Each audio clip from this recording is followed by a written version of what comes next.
కర్కాటక రాశి వారికి మే మాసంలో ఎలాంటి ఫలితాలు ఉన్నాయో తెలుసుకుందాం. మొదటి వారంలోనే మీరు అన్ని రకాల శుభ ప్రయోజనాలు పొందుకోబోతున్నారు. అంటే ఆల్రెడీ మరి వారం అయిపోయింది కాబట్టి ఆల్రెడీ మీకు ధనయోగం కానీ, ఉద్యోగ లాభం కానీ, విద్యా లాభం కానీ, బ్యాక్లాగ్ పరీక్షలో విజయం సాధించడం కానీ, వార్షిక పరీక్షల్లో అనుత్తీర్ణులై ఇప్పుడు మొన్న పరీక్ష రాసే ఉంటారు. ఆ రోజు అంటే ఈ వాటి లోపల ఎవరైతే పరీక్ష రాస్తున్నారో వారందరికీ కూడా అనుకూలంతో యోగం. అంటే మొదటి వారంలోనే పరీక్షలో పాల్గొన్న వారికి లాభాలు బలంగా ఉన్నాయి. రెండవ వారంలో దెబ్బ కొట్టే అవకాశం ఉంది. Be careful. తొందరపాటుతనము, కష్టము, నష్టము, అవమానము, మద్యపాన సేవనం, దుష్టుల సాంగత్యం, మరకలతో మనం చేసే స్నేహాలు మీకు ప్రమాదాన్ని కలిగిస్తాయి. జాగ్రత్త. తొందరపాటు నిర్ణయాలు మీకు నష్టాన్ని కలిగిస్తాయి. సెల్ ఫోన్ డ్రైవింగ్ కానివ్వండి, మద్యపాన సేవన చేసి వాహనం నడపడం కానివ్వండి, సీట్ బెల్ట్ లేకుండా ప్రయాణం కానివ్వండి, అలాగే దుష్టులతో సావాసం కూడా మీకు నష్టాన్ని కలిగిస్తుంది. కన్సల్టెన్సీ మీద ఆధారపడొద్దు. మ్యారేజ్ నుంచి తప్పుడు వార్త వినే అవకాశం ఉంటుంది.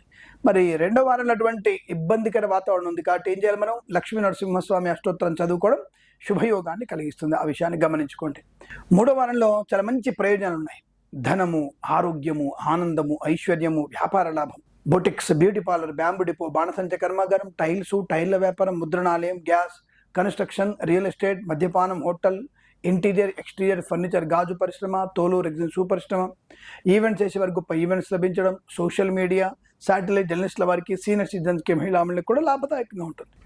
Share market, speculation, communities, crypto currency, bit coins లాంటి లెవెల్లో మంచి ధన ప్రాప్తి ఉంటుంది. గృహయోగము, ధనలాభము, సంతాన లాభము, ఐవీఎఫ్ ద్వారా కానీ కృత్రిమ సంతాన ప్రయత్నం చేయవచ్చు. సహజ సత్సంతాన ప్రాప్తి ఉంటుంది. నాలుగో వారంలో కూడా మీకు అంటే మరి ఉత్తమమైనటువంటి ఫలితాలు లేవు, సామాన్య ఫలితాలు ఉంటాయి. ఈ రాశి వారికి రెండో వారంలో తీవ్ర నష్టము, నాలుగో వారంలో యావరేజ్ ఫలితాలు ఉన్నాయి. యావరేజ్ ఫలితాలు ఉన్నప్పుడు తప్పకుండా మనం గణపతిని కనుక ఉపాసన చేస్తే, భగవద్గీత పారాయణం చేయగలిగితే తప్పకుండా మనకి కార్యసిద్ధి తప్పకుండా కలుగుతుంది. ఇందులో సందేహం లేదు. కాబట్టి మీరు నాలుగో వారంలో ఉన్న వ్యక్తులు ముఖ్యమైన నిర్ణయాలు తీసుకోకండి. పెద్దలని ఫాలో అయిపోండి. అలాగే కొత్త వాహనం కొనుగోలు చేయకండి. ఇలా కొన్ని అంటే ముఖ్యమైనటువంటి పనులు చేయకండి. నార్మల్గా మీ రొటీన్ లైఫ్లో వెళ్ళండి. జాతకం అసలు బాగాలేనప్పుడు ఇప్పుడు రెండో వారం బాగాలేదు కదా, మరి ఏం చేయాలి? రెండో వారం అంటే స్వామివారి భగవన్నామస్మరణ ఎక్కువ చేసుకోవాలి. ప్రతి విషయంలో నిదానంగా ఉండాలి. పెద్దలను చెప్పిన మాట పూర్తిగా వినాలి. బయట హడావుడి చేయకూడదు. ఘర్షణ వాతావరణం పెట్టుకోకూడదు.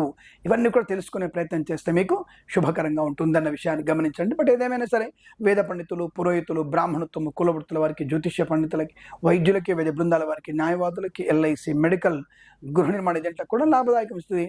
తప్పకుండా మీరు అనుకున్నటువంటి ఆర్థిక లాభాన్ని, ఎందుకంటే మీకు మూడో వారం మంచి ప్రయోజనాన్ని కలిగించే వారంగా చెప్పబడుతుంది కాబట్టి తప్పకుండా మీకు అనుకూలత, ఆనంద యోగం, ఐశ్వర్యం, సుఖము, సంతోషం, బంధుమిత్రులతో అనుకూలత, ఆనంద యోగాలు, వివాహాది నిశ్చయితాంబులు జరగడం, ఇలా అనేక రకాల శుభయోగాలు ఉన్నాయి. అనుకూలంగా సాధిస్తారు.